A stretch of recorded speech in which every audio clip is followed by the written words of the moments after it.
Entonces ahora vamos con nuestra segunda parte. Vamos a hablar de gráficos de datos que vengan de variables cuantitativas.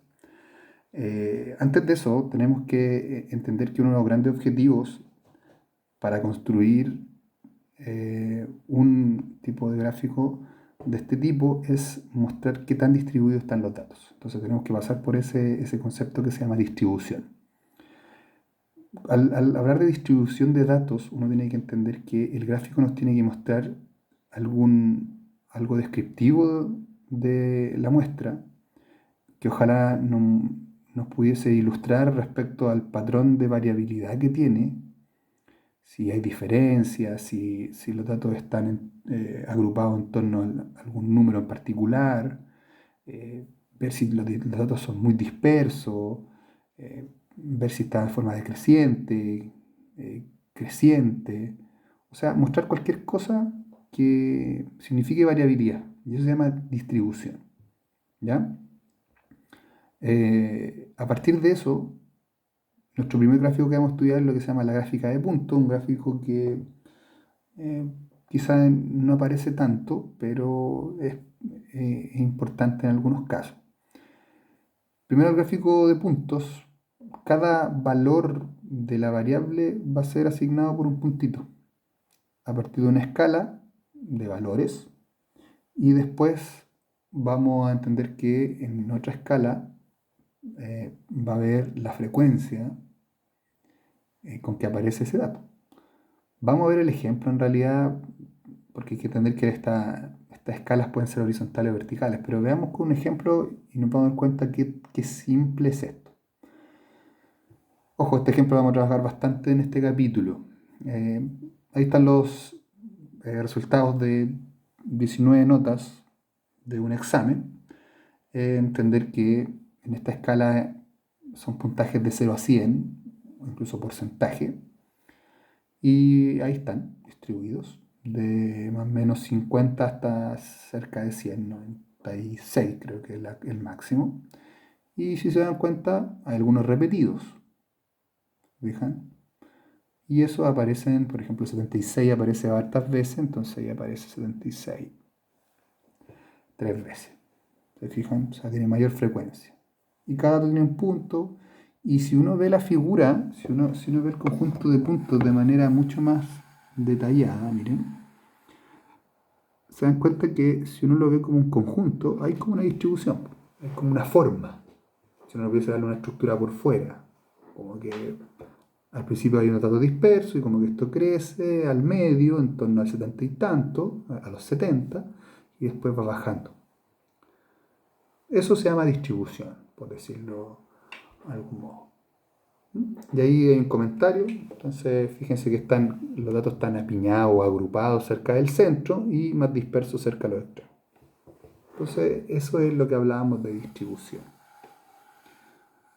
Ahora, vamos ahora a ver nuestro dato de tallo y hojas, que es un gráfico quizás no tan usado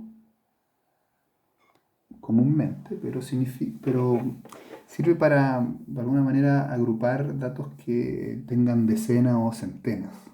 Eh, una forma distinta de mostrar los datos y no es difícil tampoco. Y vamos a ver, de hecho, el mismo ejemplo. Entonces, nosotros vamos a tomar los valores numéricos, generalmente valores enteros, tienen que ser variables cuantitativas discretas. Entonces, cada dato lo vamos a subdividir respecto al valor posicional de la cifra. O sea, por ejemplo, las decenas van a ser una parte que llamaremos tallos, los dígitos iniciales, y los dígitos de las unidades se van a llamar hojas. Ojo, puede que si hay más cifras, pueden haber más tallos, por si acaso, o un tallo y varias hojas. Puede pasar. O sea, pueden haber varios tallos y una hoja o un tallo y varias hojas. Pero vamos a ver el ejemplo que en realidad es lo más sencillo, con dígitos de dos cifras. Entonces miremos de nuevo los datos. Ahí tenemos las notas distribuidas, ¿cierto? Números de dos cifras. de 0,99 a 96 creo que. Y ahí vamos a ver cómo esto se distribuye. Mira. Entonces, por ejemplo, podemos notar que todas estas notas son valores entre 50 y tanto y 90 y tanto, ¿cierto? Hay números que parten con 5 y terminan en 9, ¿cierto? Entonces los dígitos de las decenas van entre 5 y 9, entonces vamos a hablar que, si se fijan muy bien, y lo voy a marcar acá, ahí están lo que se llaman los tallos, las cifras de las decenas. Entonces se coloca una línea, se dan cuenta, una línea vertical, y a la izquierda de la línea se colocan los diversos valores de las decenas, en este caso, que son los tallos. O sea, de 5 a 9 son los tallos. Ahí dice que en general la presentación se construye verticalmente, entonces es lo que estábamos hablando. Lo colocamos en orden, de menor a mayor. Entonces, entender que, por ejemplo, a la derecha de esta línea vamos a colocar la cifra de las unidades, que se llaman las hojas. Entonces, por ejemplo, aquí vemos que al medio, ahí al medio, podríamos colocar un dato que se acuerdan que era 76, ¿cierto? Y colocábamos ahí el 7 a la izquierda de la raya y el 6 a la derecha. Y si se repite, bueno, tendremos que colocar varios 6, por ejemplo. ¿Se acuerdan que habían 3 6? Entonces vamos a tener que colocar 3 6 a la derecha. Entonces, por ejemplo, si nosotros vamos en orden, volvamos un poquito atrás, si vamos en orden, los datos son 76, 74, 82, 96. Si seguimos ese orden, 76, 74 y 82, entonces partiríamos, nuestro diagrama partiría primero con un 7 y un 6, después tendríamos que agregarle, como después viene 74 y parte de nuevo un 7, tendría que ir un 4 en esa misma línea horizontal, y el siguiente valor de datos es 82, entonces ahí tendríamos que colocar bajo el 7 el tallo 8 y el 2 que es la hoja. Y así podríamos pasar por los 19 datos, y si se fijan bien en ese gráfico, ahí aparece el gráfico de tallo y hoja listo. Pero fíjense que está desordenado. Tal como están los datos en ese orden, lo hicimos. Lo ideal es que nosotros pudiésemos ordenar de manera creciente este diagrama. Entonces, si hacemos un poquito de arreglo a todo esto y movemos un poco las hojas de menor a mayor, nos vamos a dar cuenta que el diagrama va a quedar así. Se fijan, bien ordenadito. Es más atractivo visualmente, ¿cierto? A ver, ¿qué más podemos comentar? Como les decía ahí, aparece un poco redundando lo que decía recién. En general, los gráficos de tallo y hoja se hacen de menor a mayor. Ahora, nosotros podríamos pensar de otra forma este gráfico de tallo y hoja, porque si nosotros entendemos que, como lo hicimos anteriormente, íbamos de 10 en 10, ¿cierto? 50, 60, 70, 80, ¿cierto? Entonces, alguien podría decir, bueno, no vayamos de 10 en 10, vayamos de 5 en 5.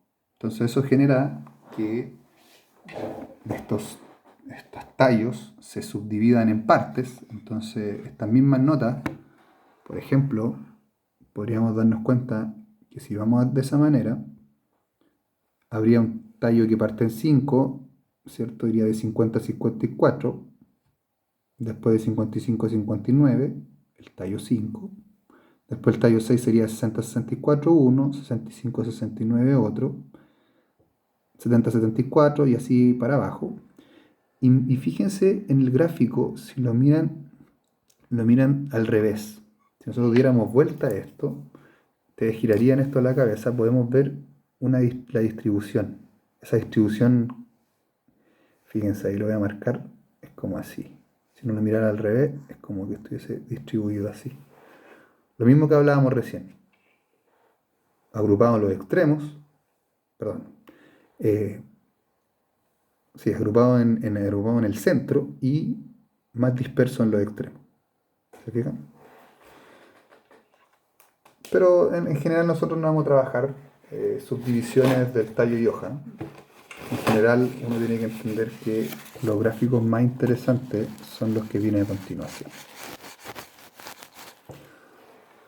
Pasemos ahora a un concepto fundamental, a un tipo de gráfico, entre comillas, que es importantísimo en estadística, que, que quizás no es el gráfico que uno termina viendo en, en los finales de los estudios, pero es importantísimo para hacer gráficos. Es clave y es lo que vamos a hablar en el siguiente video, que es lo que se conoce como tablas de frecuencia. ¿Ya?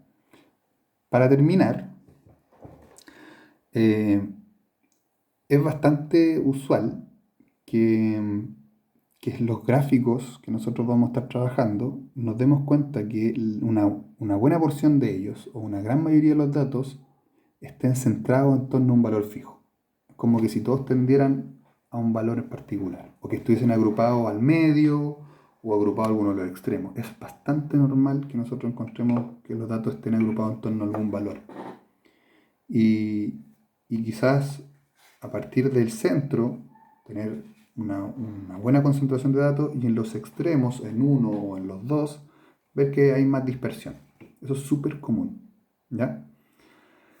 Para terminar, el comentario que aparece ahí, en general los gráficos revelan cosas, y a veces el analista tiene alguna predicción o prejuicio respecto a cómo se van a comportar los datos, respecto a lo que cree, o incluso viendo experiencias anteriores o estudios anteriores.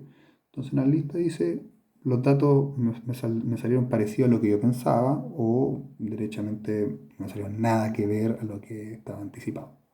Eso es súper común al momento de hacer gráficos estadísticos.